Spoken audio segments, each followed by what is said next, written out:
कपिलवस्तु के भावी सम्राट युवराज सिद्धार्थ काका।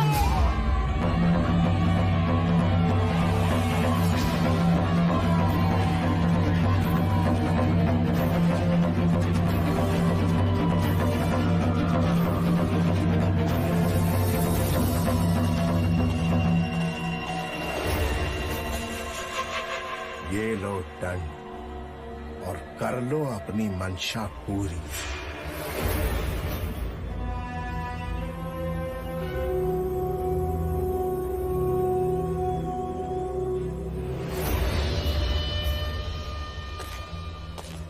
आज ये प्रमाणित कर दो कि तुम्हारे दंड और कृष्ण के सुदर्शन में कोई भेद नहीं। वो जब भी चला शक्ति के लिए चला। आज तुम्हारा ये दंड भी चलेगा तो शक्ति के लिए, अपने माता पिता की प्रसन्नता के लिए, अपनी प्रजा का विश्वास जीतने के लिए।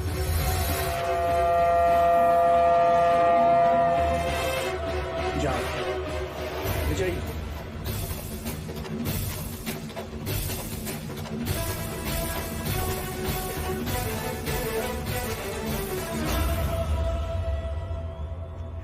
कौन दिन तू लाख चतुर है, परंतु युवराज के साहस पे तो मैंने पराजय की कील ठोक दी।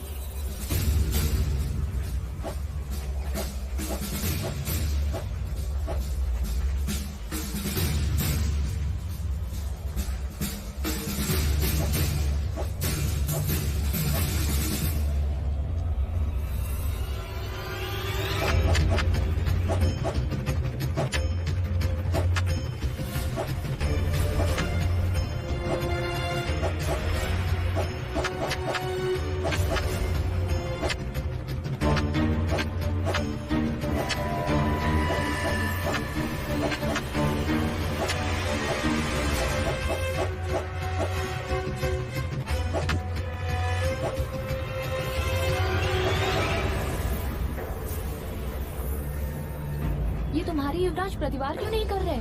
तुम्हारे युवराज मतलब युवराज तुम्हारे भी तो हैं। हाँ, मेरे भी तो हैं।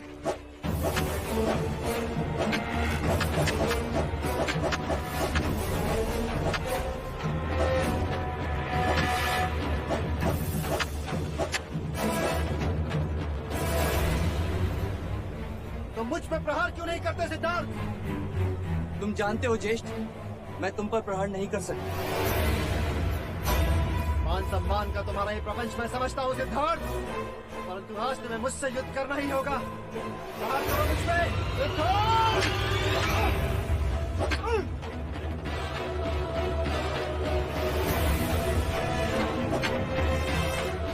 सिद्धार्थ प्रहार करो या अपनी हार स्वीकार करो।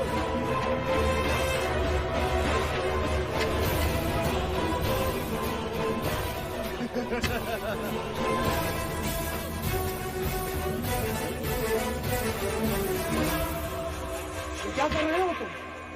कपिलवस्तु के भावी सम्राट के हाथ कांप रहे हैं गुरुदेव। सिद्धार्थ, मैं ज्येष्ठ पर प्रहार नहीं कर सकता गुरुदेव। आचार्य कौंडिन्य, तो क्या मैं देवदत्त को कपिलवस्तु का सर्वश्रेष्ठ योद्धा घोषित कर दूं? नहीं, मुझे भीख में नहीं चाहिए। मुझे तुम्हें प्रहार करना होगा। ये युद्ध नहीं केवल एक परीक्षा है। गुरुदेव, मैं चाहकर भी हाथ नहीं उठा पाऊंगा। तुम सबके समक्ष ये स्वीकार करो, तुम कार हो। मेरी प्रतिभा से भय लगता है तुम्हें। स्वीकार करो। सिद्धार्थ, अब तुम्हें किसी एक विकल्प का चयन करना है। या तो तुम्हें प्रहार करना है, या फिर आज के बाद आचार्य कौंडिन्य को भूल जाना है। मैं तुम्हारा गुरु नहीं और तुम मेरे शिष्य नहीं। गुरुदेव, यदि तुम इस परीक्षा में विजय न हुए तो मेरा सिखाया सब मिथ्य है। ना समझ पशु पक्षी भी समय आने पर चुनौती स्वीकार कर लड़ने को तैयार हो जाते हैं। तुम तो मनुष्य हो। मत भूलो, अतल वितल भूतल पर जन्म लेने वाली प्रत्येक आत्मा कर्म के अधीन है, कर्माधीन है। पर ज्येष्ठ, इतने भावनाशील मत बनो सिद्धार्थ, केवल अपना कर्म करो। याद रखो, बादल का मूल्य वर्षा से, पेड़ का मूल्य फल से, तलवार का मूल्य धार से, उसी तरह एक क्षत्रिय का मूल्य प्रतिभावान योद्धा बनने से।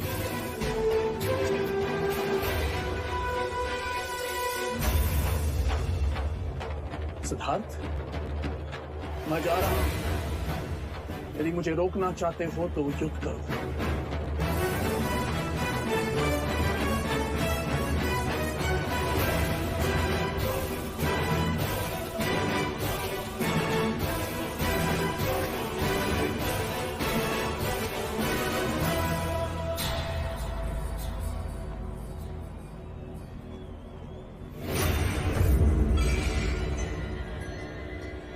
अतल वितल भूतल पर जन्म लेने वाली प्रत्येक आत्मा कर्म के अधीन है, कर्माधीन है।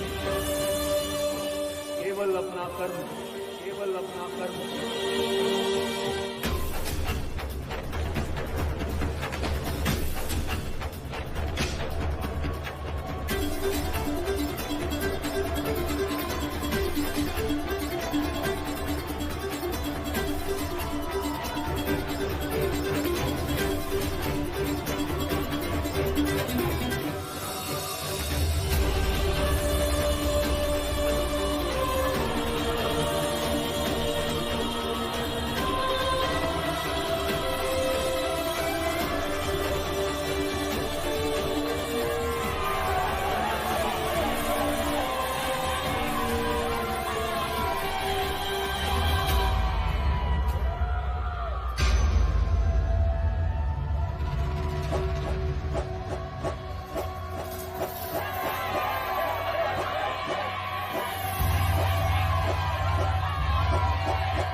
क्षमा करना चाहिए, ये प्रहार मैं अपने लिए नहीं, गुरु आज्ञा से कर रहा हूं।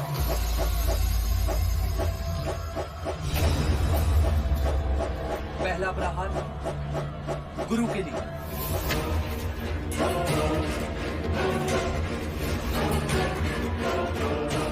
दूसरा माता पिता की अपेक्षा के लिए,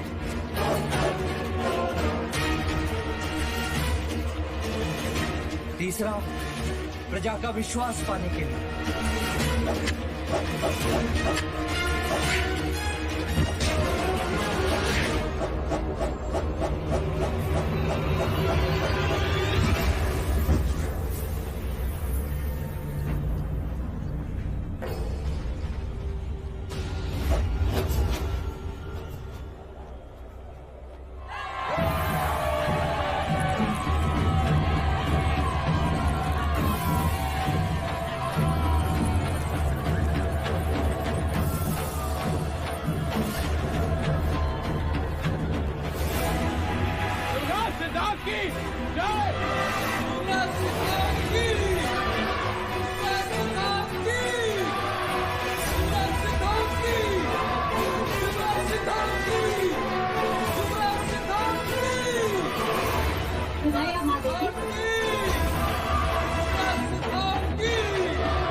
बधाई हो महाराज।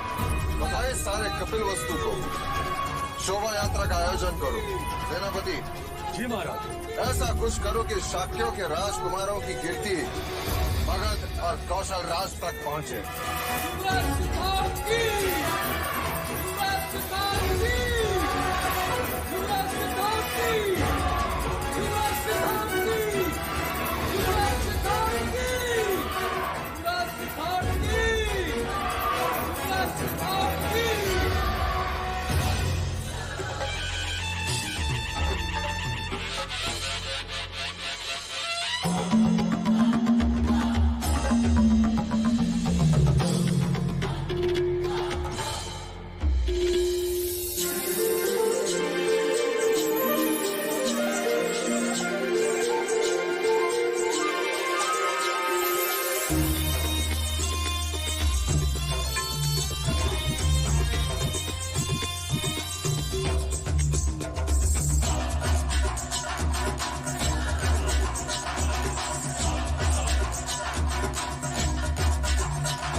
तुम बांसुरी कितनी अच्छी बजाते हो। तुम्हारे नृत्य ने प्रेरित की।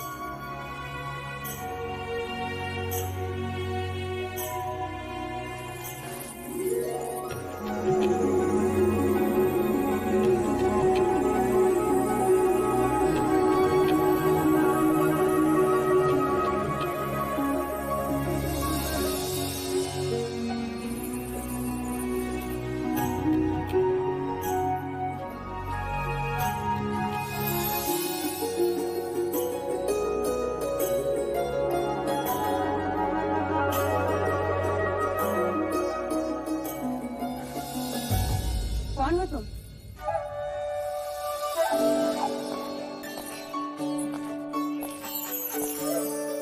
क्या इस प्रश्न के उत्तर में मैं आपसे एक प्रश्न कर सकती हूँ महादेवी? मैं आपको क्या कहकर पुकारूं? मामी या बुआ? यशोधरा, यशोधरा,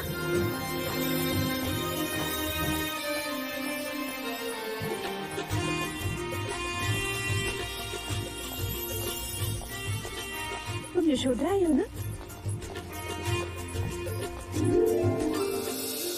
क्यों चौंक गए ना सब?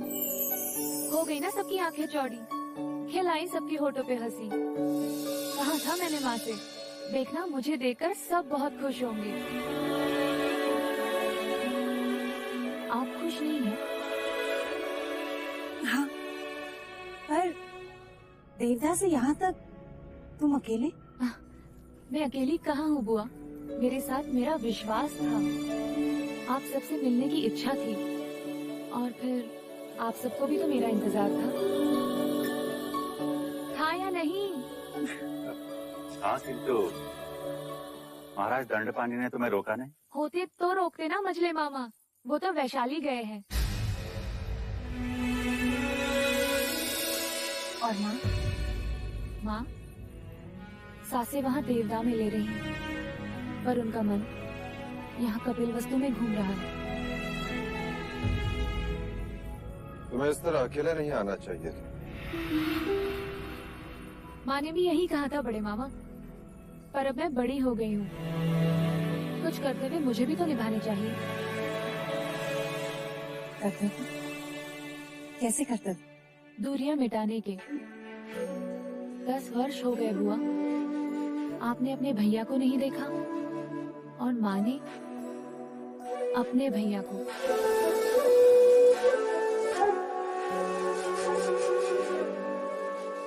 तुम्हारे रूप में मुझे अमिता दिखाई दे रही, और तुम्हारे शब्दों में उसे सुन रही। मैंने तो कह दिया था माँ से कि मुझे जाने दो, मामा और पिताजी के बीच जो भी अनबन हो, पर मैं बन बन करके संबंध बनाकर ही वापस आऊंगी।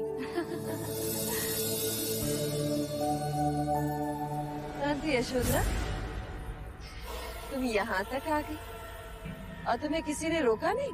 हाँ मंगला मामी, नगर द्वार पर चन्ना से भेंट हुई तो वो मुझे नगर ले आया, और राजप्रसाद के बाहर लोशिका मिली, वो मुझे भीतर ले आई। हाँ महादेवी मेरे पास आकर कहने लगी, पहचाना? मैंने कहा नहीं, तो कहने लगी 10 वर्षों के बाद आई हूँ, मुझे पुष्प पसंद है और मेरे हाथी का नाम कुंज है, मैं तुरंत पहचान गई गोपा। लोशिका, ये मैंने क्या कह दिया? गोपा?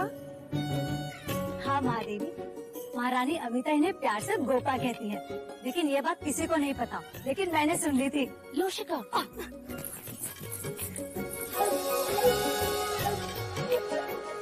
गोपा, अच्छा ना। कपिल वस्तु में तुम्हारा स्वागत है गोपा।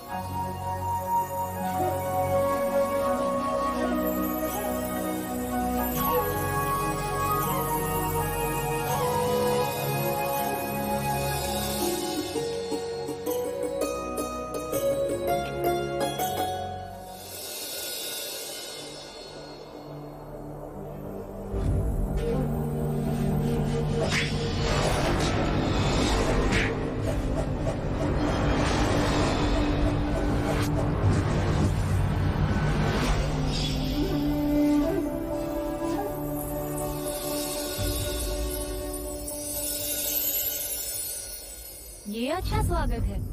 शास्त्र कहते हैं अतिथि देवो भव, पर यहाँ तो विपरीत है।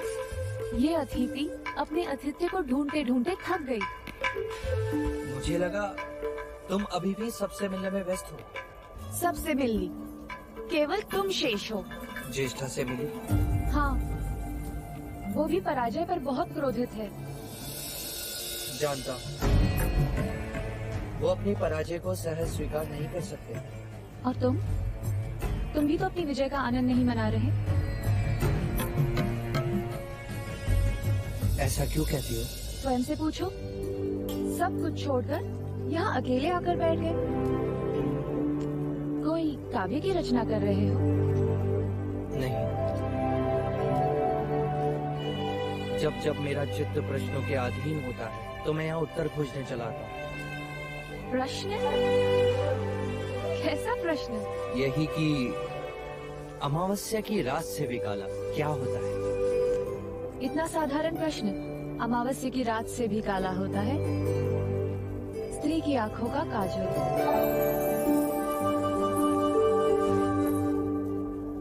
देखो,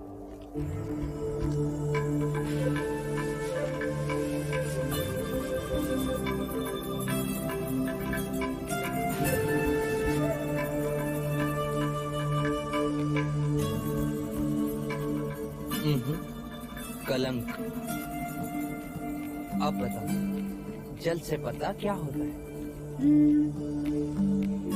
प्रेम। सच कहा ना मैंने? ज्ञान। जल से पतला ज्ञान होता है शुद्धरा। अब एक प्रश्न मैं करूं? हाँ हाँ, पूछो ना।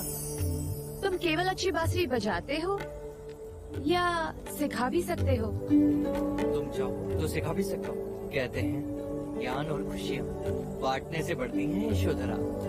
गोपा, गोपा अच्छा नाम है ना? पहले एक सुर सीखी, केवल फूको इस तरह।